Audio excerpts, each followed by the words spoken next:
subscribe to our channel like tan nagu dhiirigeli inta lacag kama gadno Proud Media oo adeegaha bulshada waxa idin soo gudbin doona warar ku saleysan waxa ilaahay mahadiisa maanta inaan halkaan soo gaarnay dadaal dheer oo socday muddo toddobaada oo heerar kala duwan oo maaragta guddiye ah ka shaqeynayeen waxa ugu horeeyay guddigii ugu horeeyay halkaa yimid oo ka shaqeeyay in xabadda ay joogsato oo ciidamadaasi aanan dib dambe dib uga kala dhicin waxa ku xigay xeer ilaalintii oo iyadana ka shaqo bilowday maalmo ka hor halkaan oo iyagana ka shaqeynayay inay baaraan kiiskii halkaan ka dhacay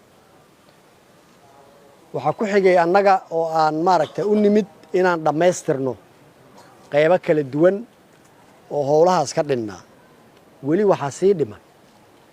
go'aanadii maxkamadda ciidamada qalabka sida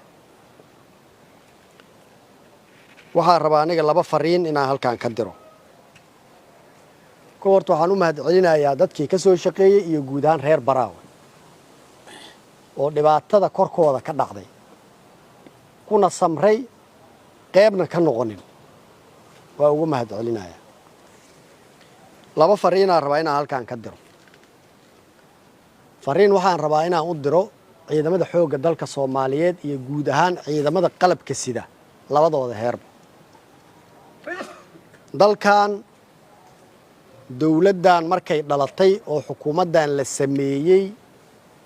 dalkan waxaa la go'aamiyay inuu leeyahay hal cadow xabaddana ay keliya ku dhici karto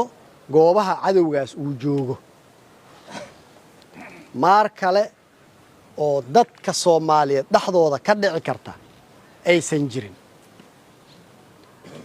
cadowga aan kala soocaynin caruur iyo ciroole cadowga aan kala soocaynin ciidamada noocyadooda kala duwan cadowga dal iyo dibad wixii ka yimid oo Soomaaliya ama ajaaniba aan kala soocaynin cadowga la dirirsan qiyamka diineed iyo sharafka ummadda Soomaaliyeed maalkooda iyo hantidooda iyo naftoodaba la dirirsan kaliya inay xabadda ku dhici karto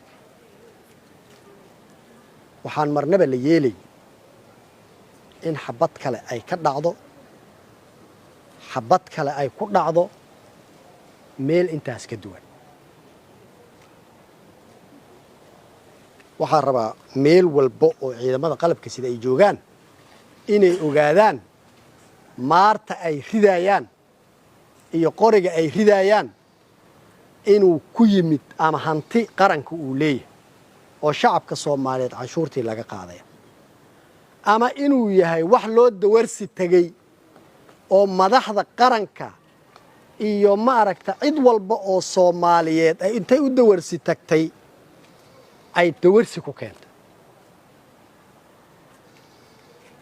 laga yeeli maayo wiil Soomaaliyeed oo kitaab u maray inuu dalkiisa iyo qarankiisa difaaco inuu qorigaas kula soo noqdo shacabkiisa iyo hay'adihiisa dawladeed qaybahooda kala duwan wixii maanta ka dambeeya dhagihiina fura qof lagu cafinaa ma jirto dhammaan qaybaha ciidanka xoogga dalka Soomaaliyeed joogaan fariintan waa inay dhagahooda u duleeliyaan saraakiisha ciidamada xukuntana waa in askari loo gaarsiiyo fariimahaas dalka saad la socotiin waxaa saaran cunaqabatayn meel walba iyo goob walba oo adduunyada tagno ama madaxda naga sareysa ay tagto waxaan dalbanaa in lana ka qaado cunaqabataynta shacabka Soomaaliyeed ha ogaadaano wiilasha qoryaha sida oo ciidamada ka kala duwan ka tirsan ha ogaadaan waxa cunaqabataynta la nooga qaadi la yahay qayb kamida waa khaladaadka ciidamada ka dhac qoryaha sida mas'uuliyad darrada leh xabadda uga dhacdaa kamida yeeli mayno inaan annagana adduunka u sheegno inaan maaragta lana ka qaado cunaqabatayn oo mas'uuliyadaha hubkaasi ciidanka xoogga dalka Soomaaliyeed wax allaal waxay qalab u baahan yihiin ay helaan qof dambiile ah oo ciidamada ka tirsan qori uu qaaday oo dembi ku galay shacabka Soomaaliyeed lagu ciqaabo yeeli mayno maxkamadda waxay u idman tahay inay waajibaadkeeda ka gudato maalin cadaaladaas aysan dib u dhicin 30 sano ka badan ayuu shacabkan Soomaaliyeed cadiban yahay mas'uuliyad darro heerkaas la eg yeeli mayno waana inaydan idinka dhicin waxaa laga yaabaa inaad istiraahdo xabadda baraawa ka dhacday iyo cunqabateen maxaa iska qusay xabadda baraawa ka dhacday iyo amniga Soomaaliya guud ahaan maxaa iska qusay xabadda baraawa ka dhacday iyo horumarka Soomaaliya maxaa iska qusay dhammaantood waa isku xiran yihiin waxaan rabnaa wixii halkaan ka dhacay dambe inaynan nagu dhicin waa qodobka kale shacabka Soomaaliyeed waa qaladaadka ama shakhsi ama koox kamida ka dhaca oo ciidamada qalabka sida qaybahooda kala duwan ka dhaca